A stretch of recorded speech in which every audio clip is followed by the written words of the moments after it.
I was constantly in forests and with my parents going on some trips. And I think that kind of influenced me and my art as well.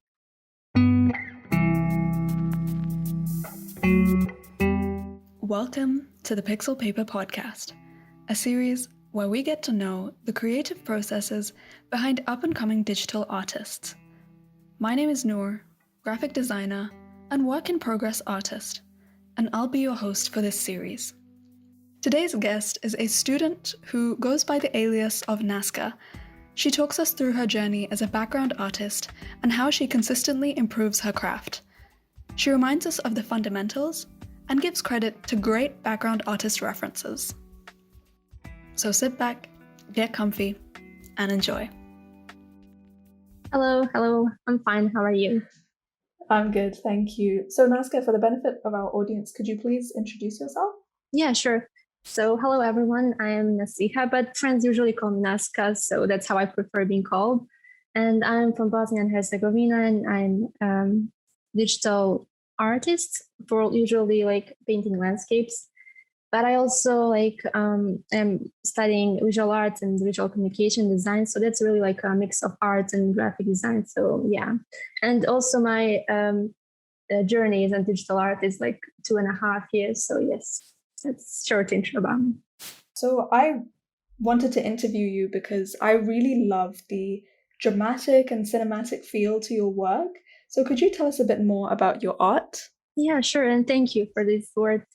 Yeah, well, when I think about my art, I usually think about lighting because it's something really that mesmerizes me. And I think lighting, if it's really well done, I think it can really speak to a viewer to a whole new level. So that's what I've been trying to improve myself more and like trying to convey my feelings and my thoughts and whatever I'm feeling, whatever mood through lighting. And it was really special a journey that I was currently that I was going through, and I think it was really special for me. So yeah.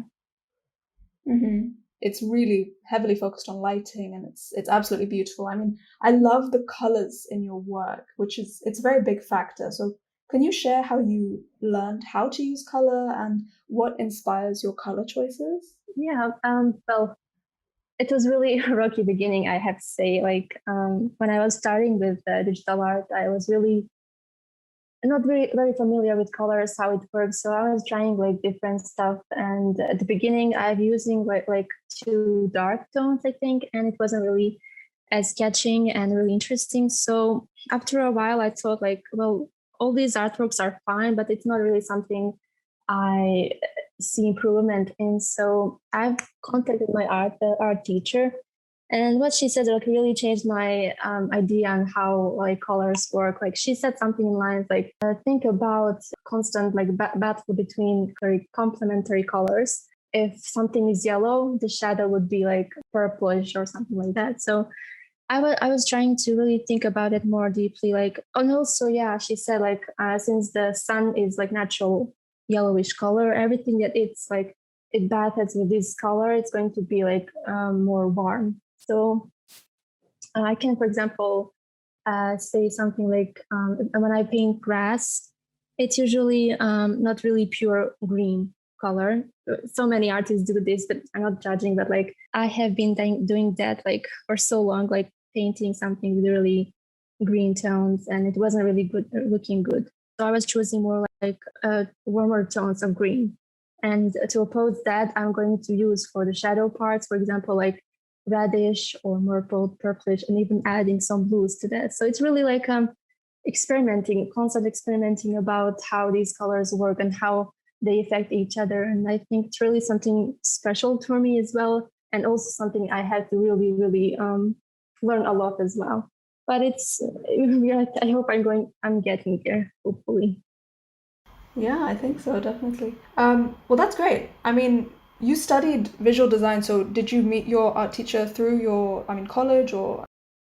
So yeah, I've been having like since this is like a mix of graphic design and also art. So I have my painting class a few semester back, I think, So it was painting one. So that teacher also tell me this advice she had. So yeah, I mean, she told me many other things about how to improve. Like, but I think since then we had like that connection where I can maybe send her some like paintings and maybe she can maybe point out some mistakes or something. So why do you specifically focus on background art? Is there a reason for this? Yeah, actually, I was constantly in forests and with my parents going on some trips, and I think that kind of influenced me and my art as well because that's something close to me and it remembers and reminds me of my childhood. So it's actually something that it's kind of dear to me and really have nice memories. So I try to like convey my memories and my thoughts to through landscapes and nature. And I really didn't like I didn't find myself in portrait and character design. So yeah, I chose like landscapes. Mm.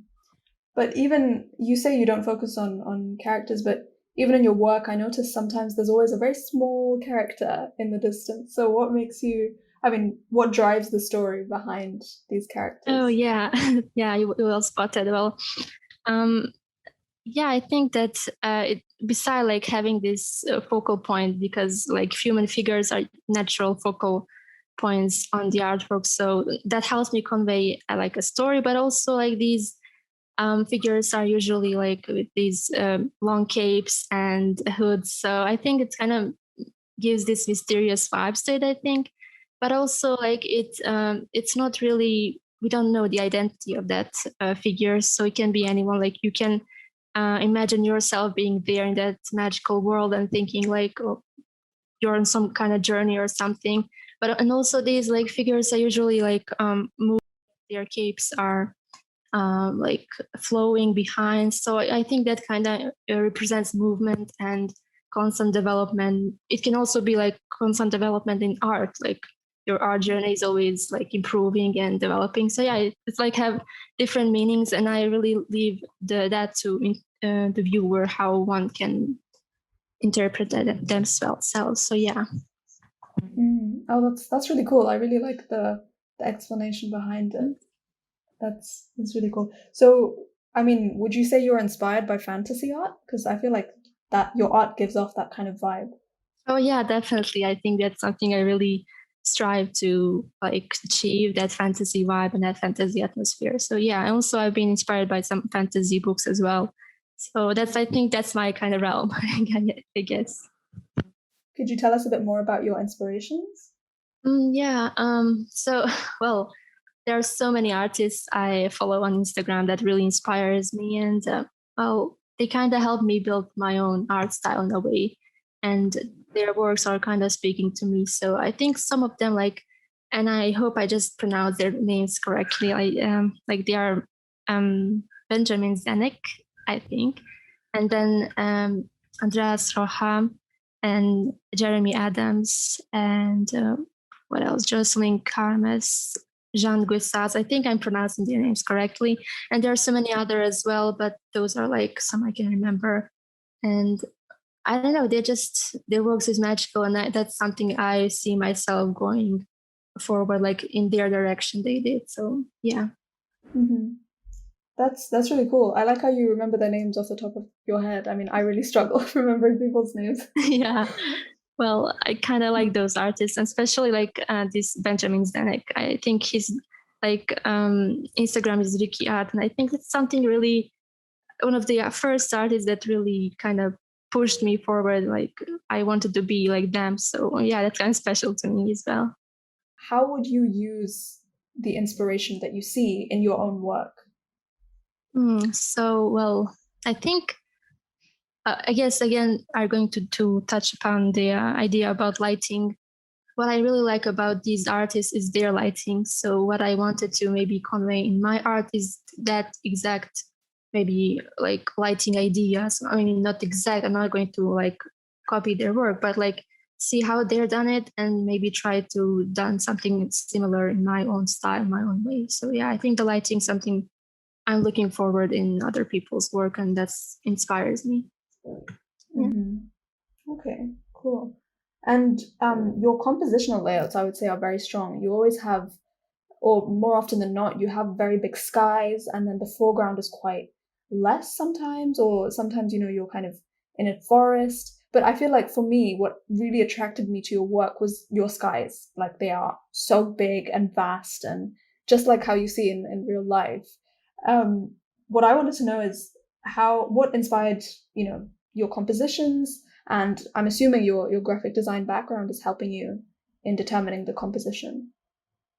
Yes, I did actually have some influences from we had like a photography class in several semesters back, and I've learned some like rules when you can kind of capture the perfect photograph using some like rules in photography. So when I'm painting forests, for example, I'll always add some at the beginning, at the foreground, I'm going to add like some trees or some branches that are going to kind of envelop that whole painting, so that the focus are going to be on the lighting, maybe in the background, or some characters in the background. So I think that's kind of helpful for me when it comes to like making the composition.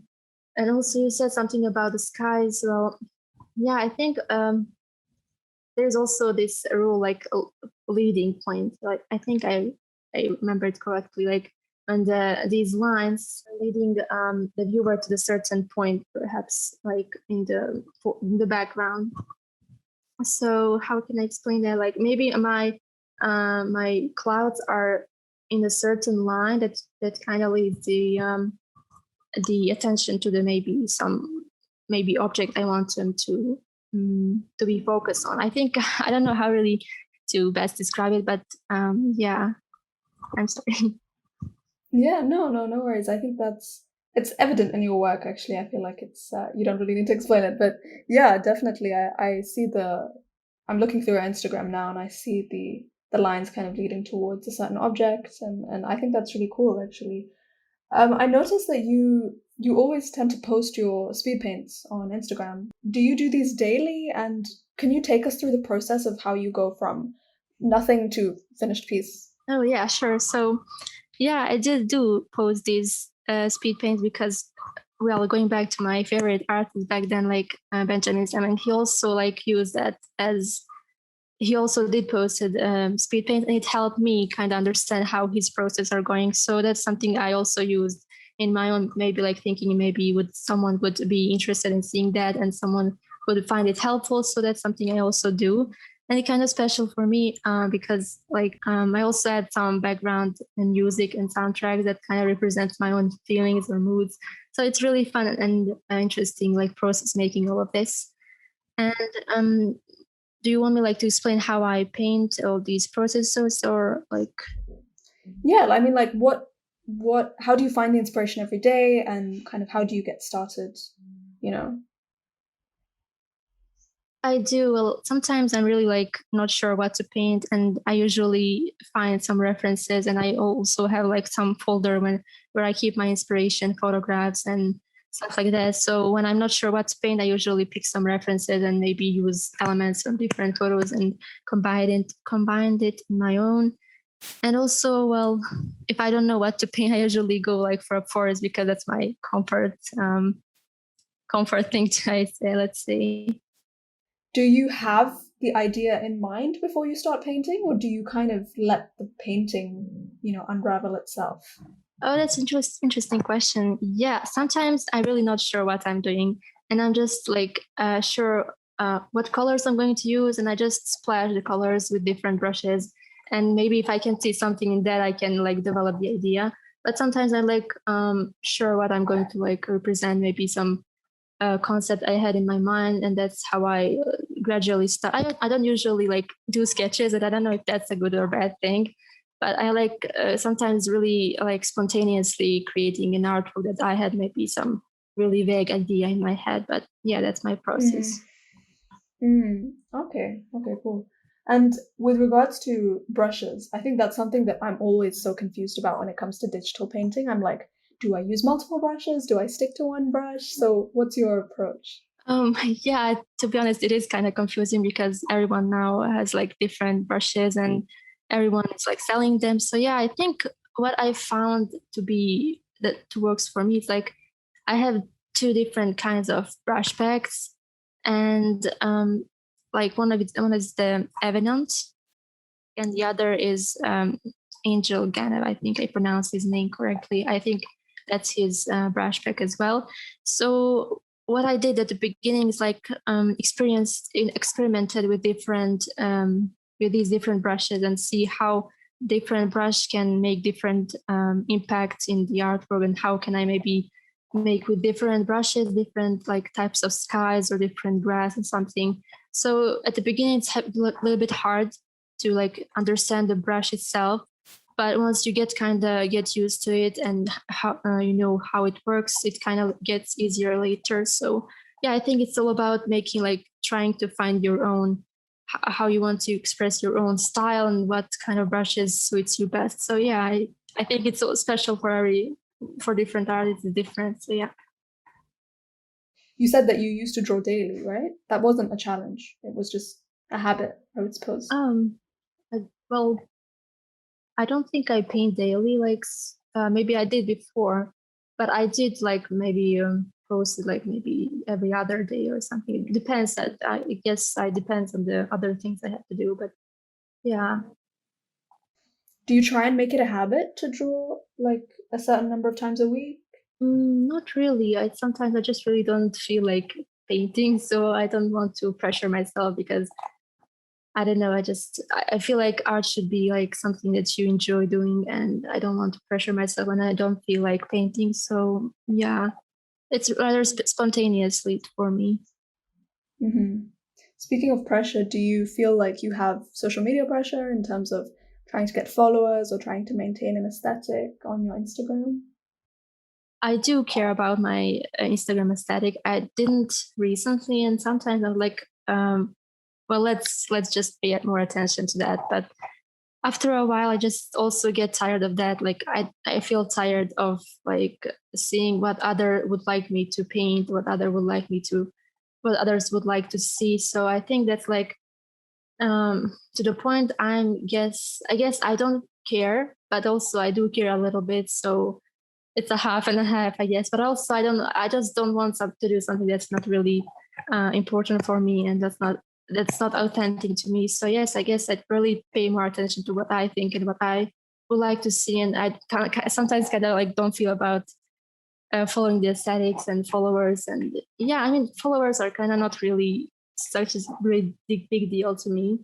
I don't know why, but like I feel like those followers I'm already having I'm super grateful for, and the support I've received from them is really special. And I don't know, I'm like having like 3,000 now, and I'm really like, whoa, that's too much. Like I really want to pay attention for every single follower, and if I gain later maybe more followers, I don't think about I would have time for all of them. That makes me sad. So yeah, it's kind of Oh, bittersweet. Yeah. oh, okay. Well, that's a nice answer, I think. So, do you think social media contributes to your art, or is it more just a place where you can kind of put your artwork for other people to see? It's not really a factor in, Well, improving your art or something. yeah, I mean, it did help me to like gain more confidence. The support I've given, they have like pushed me more. And if I didn't have my followers, I probably like maybe didn't. I wouldn't focus too much on posting and like engaging with other artists. But having that kind of support really make me um, kind of more engaged in the social media, especially Instagram in this case. And yeah. Okay, cool. So where do you think you want your art to go in the future? Especially, I mean, I don't know if you're graduating anytime soon, but could you tell us a bit more about that? Yeah. Well, I would like to be more like professional in what I'm doing for sure. I would like to be a professional artist. And those artists I've mentioned are really like something I would like to improve. But like definitely would like to be more professional when it comes to colors. I think I have to learn so much in perspective. Like perspective is so difficult, and I would like to also improve that. Maybe like work later as a freelance artist for some companies or similar. But really, I would like to improve. Um, yeah, and color definitely, and lighting. That's art too. I wanted to ask you, what does what does making art mean to you? And how does art affect your life? To me, art is a way of self-expression. I think like it can also have this healing effect to me, because sometimes I can't convey what I think through the words. So I really convey all of my thoughts and all of my like feelings, how I feel through my artwork. And that's really nice and interesting, like a process for me, because I don't know, like something that's really special for me and all my thoughts and feelings that I convey throughout the art. Maybe someone else wouldn't um, get the same like expression, same atmosphere, same mood. So I think art is something subjective, and like everyone interprets them in their own way. And I think that's something really interesting, I guess. Like everyone has their own opinion about something. And yeah, I think that's really interesting. Okay, cool. And my final question, which is a question that I am asking to all of our guests, is remember a time you were stuck in a deep creative rut. How did you break free? Yeah, that's a good one.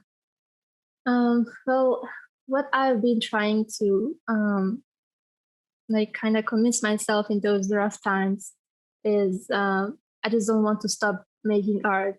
Like even though it's super hard, like you feel like you have no motivation, no inspiration, nothing. But like I don't want to like stop making art nonetheless. Like I have to do it even though if I don't want to do it. I mean, the different thing is if you are like exhausted and tired and you just want to have some rest, and that's okay. Like you give yourself like a rest of a couple of days, and if later you like feel like you have no motivation, that your art sucks and that you don't feel like making art at all, I just maybe pick several again references I saved before, and maybe just because these references are something that's really like these sceneries, and like they are already made, so you're just kind of trying to maybe copy that and something like that. So I usually, if I don't have any ideas myself, and I just make something that already exists, I guess. So I'm trying to like, even though I don't want to paint, I just want to paint and don't ever like question myself and doubt myself that I can do it. And over time, maybe if I do something good today, or if it's okay, even like maybe tomorrow I'll look back and see, oh, I did yesterday something, maybe I can do today something as well. So yeah, I think that's kind of progress. Like thinking if even if you don't want to do it something, you just do it, and yeah, that works for me at least. So it's about consistency, I guess. Yeah. And I think also what you mentioned before is if you don't feel like painting, or if you don't know what to paint, just paint. Don't think about what you're painting, just paint something that's there. I guess the hard part is coming up with the concept, right? Yes, definitely. I agree. Like even if something abstract, why not? Why not make something abstract? It just if it speaks to you, like why not? Nobody like can judge you on that. And I think that's something well, I guess special about art. Yeah. All right. Well, thank you so much, Naska. This was a pleasure to have you on the podcast. Thank you for inviting me. It was really interesting, and I appreciate it. I hope you've enjoyed this interview with Naska and perhaps learned a thing or two that you can apply in your own creative processes or even just in your life. And I'll see you next week for another great episode on the Pixel Paper Podcast.